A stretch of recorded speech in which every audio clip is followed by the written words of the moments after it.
Assalamualaikum warahmatullahi wabarakatuh. Tuan dan puan, saya ucapkan selamat datang kepada tuan dan puan yang menonton video ini, sama ada di channel YouTube ataupun di platform Facebook page. Jadi tuan dan puan, kali ini video kali ini saya membawakan tajuk tentang mengurus risiko berpartner dalam bisnes dengan lesen enterprise. Jadi tuan dan puan, kepada yang pertama kali menonton video ini, nama saya Nur Aminah Omar. Saya merupakan seorang business advisor dan pada masa yang sama saya mengendalikan program berbentuk coaching dan juga business advisory, dan menerima jemputan untuk mengadakan program-program berbentuk training dengan kolaborasi syarikat-syarikat yang berkenaan.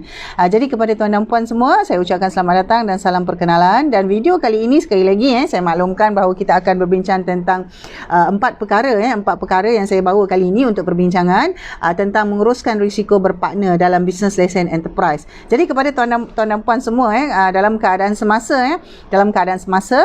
sekarang, sama ada kita menjalankan perniagaan secara dengan lesen enterprise ataupun syarikat PLT atau syarikat sdn berhad, semuanya memerlukan perancangan dan pengurusan risiko yang lebih kritikal buat masa ini. Tetapi sebenarnya pengurusan ini perlulah berlaku, tidak kira dalam keadaan apa juga, meskipun tanpa pandemik sekalipun kita masih perlu menguruskannya dengan baik. Walau bagaimanapun dalam keadaan semasa, situasi ini menjadi lebih kritikal untuk kita uruskan dalam keadaan segera.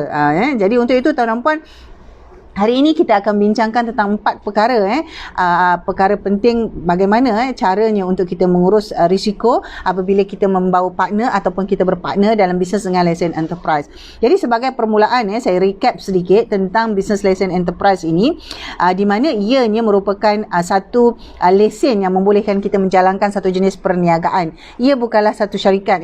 Apabila kita memohon di SSM satu lesen enterprise, ia adalah satu lesen ataupun orang kata satu tanda kebenaran untuk kita menjalankan perniagaan. Dia bukanlah satu syarikat. Jadi tidak ada konsep pegangan saham, tidak ada dalam satu lesen enterprise. Satu partnership lesen enterprise itu pengurusannya tidak sama macam syarikat PLT dan sdn berhad. Jadi hari ini saya fokuskan kepada pengurusan risiko untuk bisnes dalam lesen enterprise yang ada beberapa poin sebenarnya sama dan boleh diguna pakai dalam pengurusan syarikat PLT dan sdn berhad. Tetapi konteksnya berbeza, kena ada customization. Jadi yang pertama sekali tuan dan puan, apabila kita kata kita menjalankan perniagaan, tidak kira lah sama ada kita bermula sendirian ataupun kita memang bermula dengan kawan-kawan, atau kita bermula dengan pasangan, atau kita bermula dengan ahli keluarga, semuanya ada satu tujuan. Jadi apabila kita berpartner dalam satu bisnes itu, pertama sekali kita kena faham, kita kena jelas apa tujuan partnership itu. Sekiranya tujuan partnership itu tidak cukup kuat atau tidak ada satu keadaan atau situasi yang betul-betul memerlukan kita berpartner, maka dalam bisnes lesen enterprise itu idealnya jalankan secara perseorangan. Secara idealnya tuan dan puan, jalankan secara perseorangan. Tetapi sekiranya kita jelas apakah tujuan kita dan kita faham mengapa kita perlu berpartner meskipun dengan lesen enterprise, maka kita teruskan. Jadi apabila kita faham dan jelas kenapa keperluan berpartner itu, mengapa perlu kita ada satu orang lagi atau dua atau tiga atau empat dalam satu lesen partnership enterprise itu, maka kita perlu tahu apakah risiko-risikonya dan apakah manfaatnya. Apakah risikonya tuan dan puan? Untuk berbincang tentang risiko dalam perniagaan lesen enterprise ni dia agak panjang, tetapi saya bawakan beberapa poin penting apabila kita kata kita nak menilai risiko dalam perniagaan lesen enterprise. Yang pertama sekali tuan dan puan, apabila kita berpartner, risikonya itu adalah orang kata apa sahaja komitmen yang dilakukan dalam lesen enterprise itu adalah ditanggung bersama oleh semua partner. Jadi sama ada ia adalah perkara baik atau perkara buruk ditanggung bersama dalam lesen enterprise.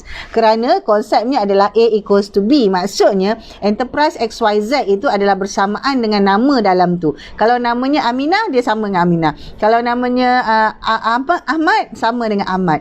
Dia punya sama tu maksudnya kuasa. Dia hanyalah lesen untuk menjalankan perniagaan sahaja. Jadi sekiranya XYZ Enterprise kena saman, maka sebenarnya yang disaman itu adalah Ahmad ataupun Aminah tadi.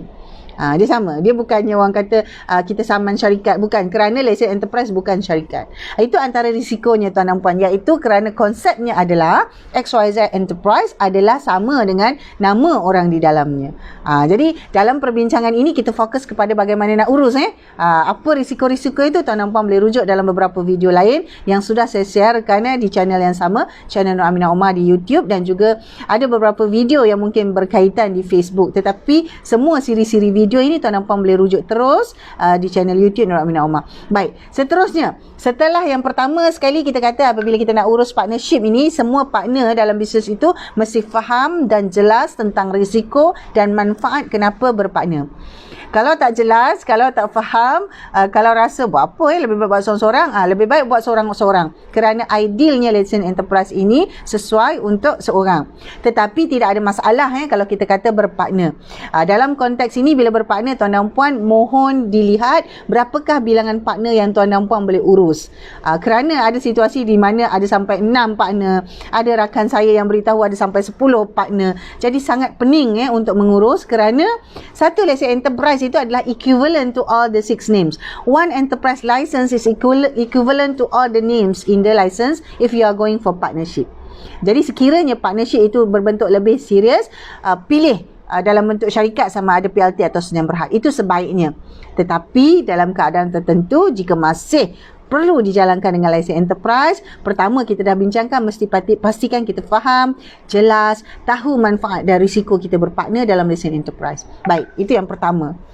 Alright. Okey, kedua, semua partner yang bersetuju untuk sama-sama menjalankan perniagaan dengan lesen enterprise itu mesti ada satu kefahaman tentang model bisnes dan struktur bisnes yang dijalankan.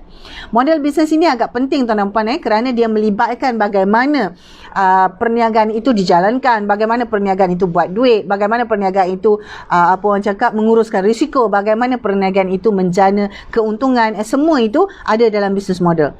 Jadi sebagai contoh kalau tuan dan puan berpartner dalam satu bisnes training and consulting, jadi kena tengok bisnes modelnya, adakah dia B2B atau B2C. Kalau B2C flow of orang kata flow of cash, customer relation management dia berbeza berbanding dengan B2C. Jadi ini adalah satu senario. Ataupun tuan dan puan berpartner dalam satu lesen enterprise menjalankan pusat pusat pendidikan ataupun kata pusat tuition, taska, tadika. Yang ini pun mereka kena faham kerana model bisnes perniagaan pusat-pusat pendidikan ini sedikit berbeza daripada satu dengan yang lain walaupun nampak serupa. Ada setengah-setengah itu yurannya berbentuk term. Ada setengah-setengah tu yurannya berbentuk bulanan. Ada setengahnya yuran ada tahunan, ada bulanan, ada term. Jadi ini akan menentukan bagaimana pengurusan bisnes itu, bagaimana wang itu dibawa masuk dan bagaimana profit itu dijana. Jadi ini memerlukan kefahaman yang jelas dengan semua partner. Apabila dia kata dia nak jadi partner dalam bisnes tu, dia kena faham bisnes model tu, dia kena faham strukturnya. Meskipun partner tu tidak bekerja dalam bisnes itu. Katalah dia hanya partner saja, dia tidak bekerja. Dia kena faham juga. Kerana kalau dia tak faham tuan dan puan, dia sangka keuntungan tiap-tiap bulan itu adalah perlu dikongsi dengan dia. Ataupun keuntungan tiap-tiap hari perlu dikongsi bersama partner. Sebab dia tak faham.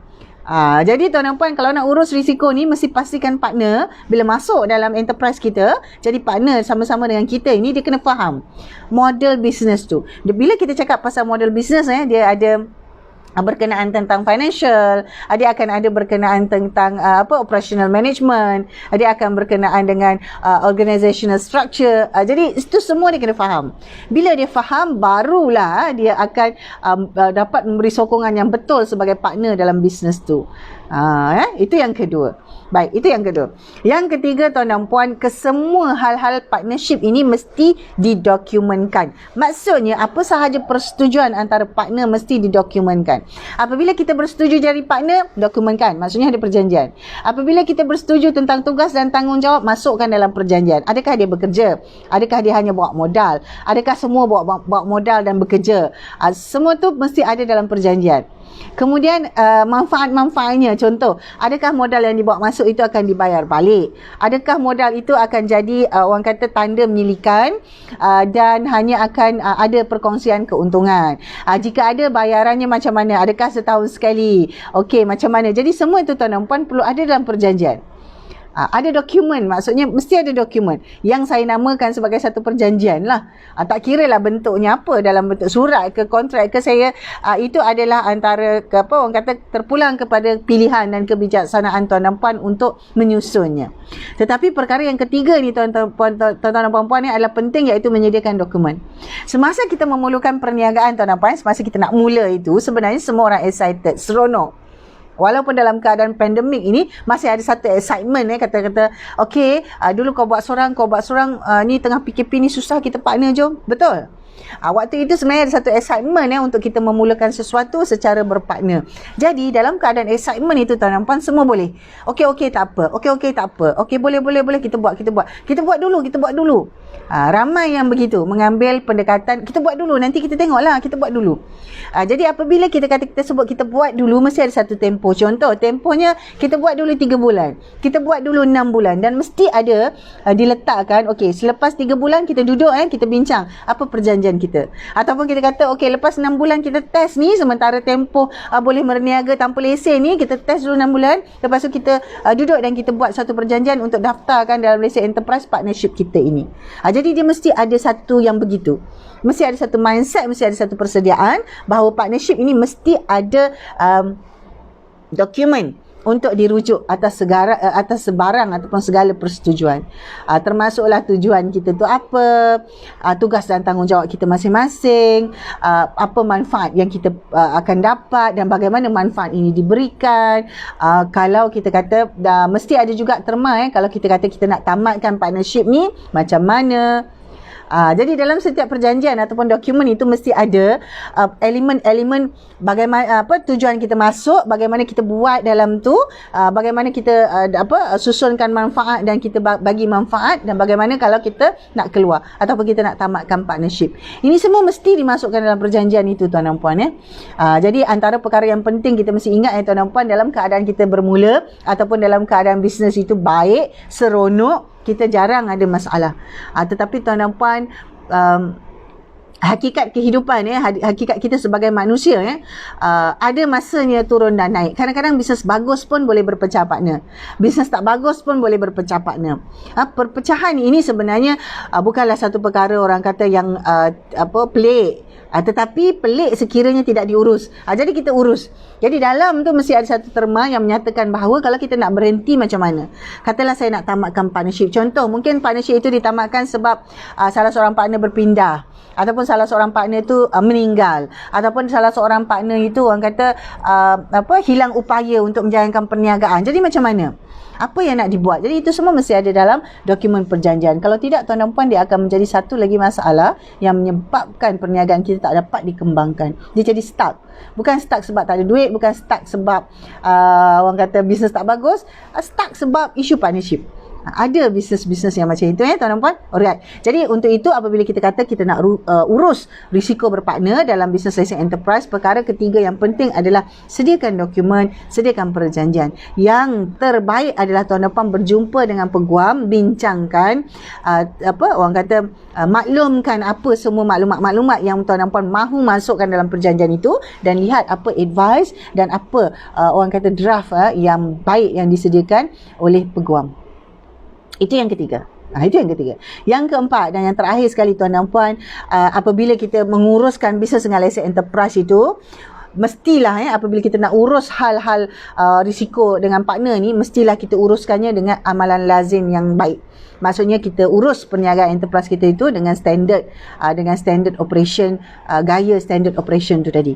Jadi sebagai contoh tuan dan puan, mesti ada mesyuarat berkala, mesti ada laporan-laporan disediakan, mesti disusunkan organisasinya, kena ada structure, siapa ketua, siapa orang kata manager, siapa orang kata assistant manager, siapa ketua-ketua unit, siapa buat apa, mesti ada semua tu.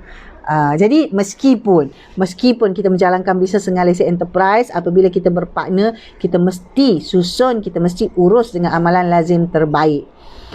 Kalau tuan dan puan buat sendirian sekalipun, uruskan begitu, tetapi tidak begitu complicated lah, kerana tuan dan puan mungkin buat seorang. Tetapi bila ada partner 2 orang, 3 orang, 4 orang ke 5 orang, jadi tuan dan puan lebih kritikal untuk menguruskannya dengan amalan lazim terbaik, dengan menguruskannya dengan ada laporan-laporan yang dibincangkan dalam mesyuarat-mesyuarat, yang disusunkan dalam satu struktur organisasi yang baik dan membolehkan bisnes itu berjalan dengan lancar. Dan tuan dan puan, apabila kita sebut tentang partner ini, banyak keadaan, banyak situasi yang orang kata meninggalkan kesan tidak baik, meninggalkan memori yang tak baiklah, meninggalkan memori ataupun orang kata meninggalkan kenangan-kenangan buruk bagi kebanyakan kita. Tetapi sebagai seorang usahawan, kita sudah tahu bahawa perkara-perkara yang tak baik itu ataupun perkara-perkara buruk ataupun hasil-hasil negatif itu sebenarnya adalah hasil daripada tindakan-tindakan kita yang salah.